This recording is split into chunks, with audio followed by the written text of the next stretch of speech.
back here today in charming Pitt-Greenville, North Carolina, for a quick flight over to Charlotte on America's smallest regional jet, the ERJ-140 series in a 145 aircraft.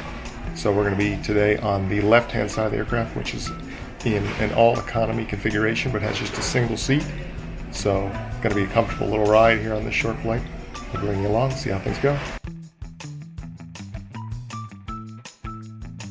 We last took you through PGV last year with the ERJ-200, and this attractive little airport has undergone some needed TLC to the terminal area with fresh paint and new upholstery.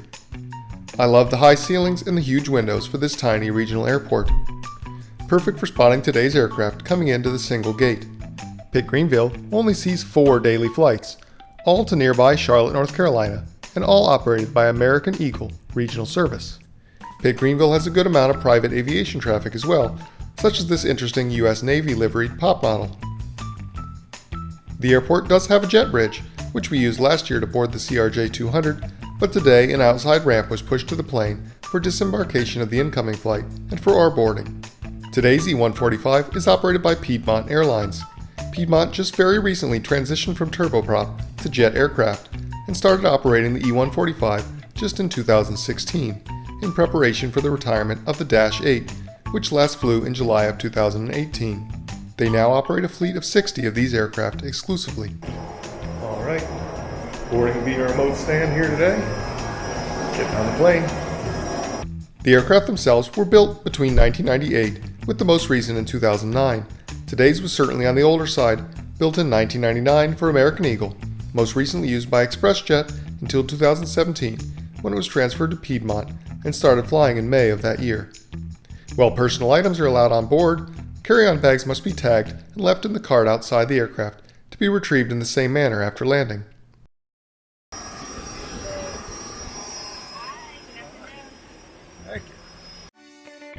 Inside you will find a 50-seat all-economy cabin in a mostly 1-2 configuration. The first 2 rows are solo seats across from the galley, but they seem to be blocked for seating assignments on the flights that I checked.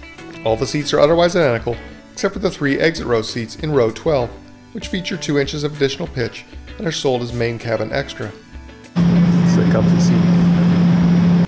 Normally, Grace and I will show you sitting as a couple on a plane, but we couldn't give up the chance today to enjoy the unique solo seats, and took row 5 and 6A. These are the only solo economy seats in American's fleet.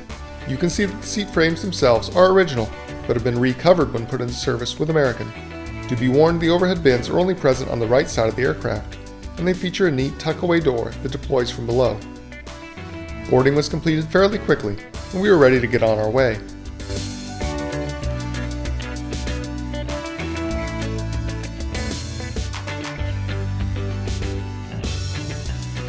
We taxied past a private Embraer E135 jet that looked very much like our commercial version. In fact, I saw the tail when coming into the airport earlier, and I assumed our plane had come in early. Scale is provided by the neighboring Cessna, which reminds us that even the smallest of commercial planes is still quite sizable.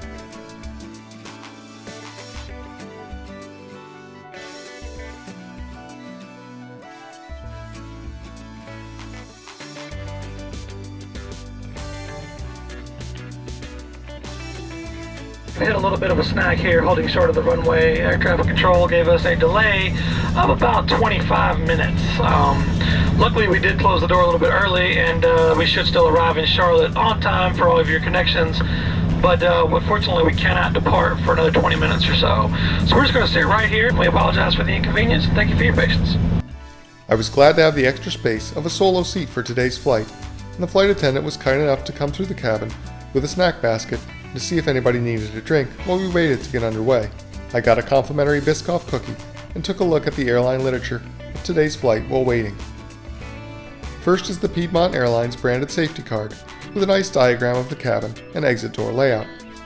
Also found is the American Way magazine, where referring to the fleet page you can find the slightly smaller E140 with only 44 seats, otherwise the same as today's aircraft. American also provides maps for its hub airports, like our destination today, Charlotte, showing its many thin gate concourses spreading out from the central terminal area.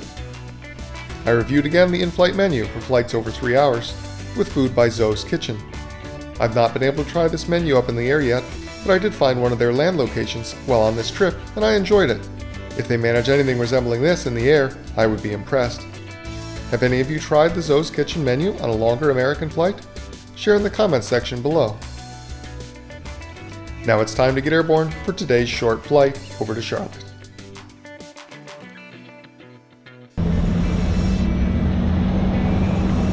As we get in the air for today's flight, whether you are new to Gilbert Travels or returning, please consider subscribing and click the notification bell.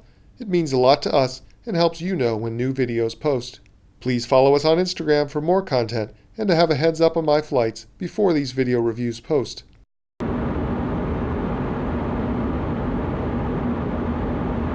Let's finish looking at today's seat. Being in a solo configuration, it gives a very relaxed feel. No need to share armrest or shoulder space here. The seats on board this aircraft are original and recovered, a little uneven at the edges, but mostly it was a nice facelift for a 20-year-old plane. The tray table is more than appropriate enough for an aircraft of this type, with a sliding adjustment and a cup indentation. The generous and elastic literature pocket was maintained from the original design as well.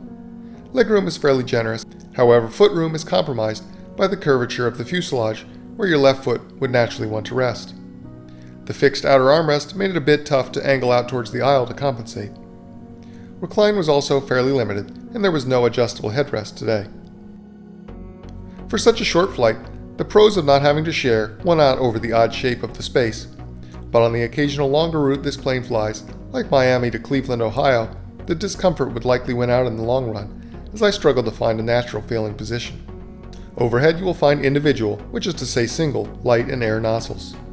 Since there are no luggage bins on the port side of the aircraft, they are attached to sort of a shelf. A big plus over the ERJ-200 is the larger and more naturally positioned windows, especially since this aircraft is devoid of any sort of entertainment system or Wi-Fi, meaning the view is definitely quite important. Overall, this is a nice cabin. It's very quiet here towards the front of the aircraft. We watched the North Carolina scenery go by, and before long we were descending into Charlotte Douglas International Airport.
Good flight there on that ERJ-145. Enjoyed that little plane. Because of the 1-2 configuration, I've been looking forward to getting a little flight on that. And I enjoyed the aircraft. It's very comfortable. I like the alternative configuration to a 2 or 3 wide seat row in economy. So I would fly that little plane again on a regional flight. It's hard to screw up such a short little hop, even with sitting on the ground there for a while. We still made it back here to the gate ahead of schedule. So that's a nice little hop. It's nice to see that they made some repairs there at Greenville. I like that little airport also. So hang out here at Charlotte for a few hours and then back on home. Hope you enjoyed coming along with us today. We'll see you on the next one. Come back again soon for more flight reviews here at Gilbert Travels. In the meantime, don't forget to like, comment, subscribe, and click the notification bell so you can be made aware when more content is available. Thanks for watching.